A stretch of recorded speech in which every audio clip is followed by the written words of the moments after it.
কেরালা, চেন্নাই ও আসাম নয়, গোটা ভারতই এখন উত্তাল হয়ে উঠেছে মোদী সরকারের বিতর্কিত মুসলিম খেদাও আন্দোলনের প্রতিবাদে। সম্মানিত দর্শক, আজকের গরম খবর।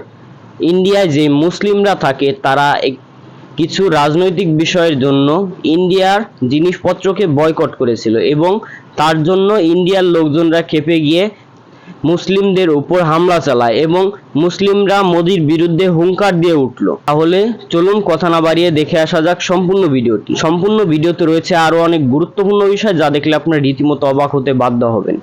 আর আপনি যদি আমাদের এই চ্যানেলে নতুন হয়ে থাকেন তাহলে অবশ্যই সাবস্ক্রাইব করুন বাংলাদেশের সর্বশেষ আপডেট খবর পাওয়ার জন্য এবং একটি লাইক দিয়ে দেখতে থাকুন সম্পূর্ণ ভিডিওটি।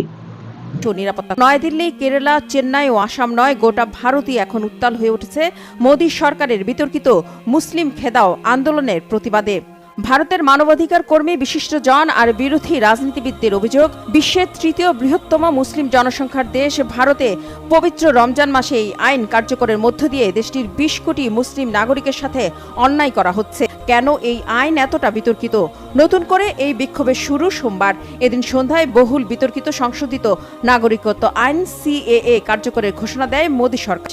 বাংলাদেশ, পাকিস্তান ও আফগানিস্তান থেকে যাওয়া হিন্দু, শিখ, বৌদ্ধ, জৈন, পার্সি, খ্রিস্টান এই 6 ধর্মের অনুসারীরা ভারতের নাগরিকত্ব পাওয়ার আবেদন করতে পারবে। তবে এই আইনে নাগরিকত্ব পাবে না কেবল মুসলিমরা। আর তাই সিএএ কার্যকরের ঘোষণায় মুসলমানদের মধ্যে ছড়িয়ে পড়েছে ভারত থেকে বের করে দেওয়া আর নির্যাতন নিপীড়নের আতঙ্ক। ভারতের মুসলিমদের অভিযোগ, ধর্মের ভিত্তিতে রাষ্ট্র তৈরির নীলনকশা বাস্তবায়নের মধ্য দিয়ে দেশটি থেকে মুসলমানদের বিতাড়িত করতে বা বের করে দিতে চায় হিন্দুত্ববাদী মোদী সরকার। একটি জিনিস খুব স্পষ্ট, নাগরিকত্ব সংশোধনী আইন সাম্প্রদায়িক, অসাংবিধানিক, আদিবাসী বিরোধী, উত্তর পূর্ব বিরোধী এবং আসাম চুক্তি। সম্মানিত দর্শক, আশা করি আপনারা সম্পূর্ণ ভিডিওটি না টেনে দেখেছেন এবং এই ভিডিওটি দেখে আপনারা অনেক কিছু বুঝতে পেরেছেন।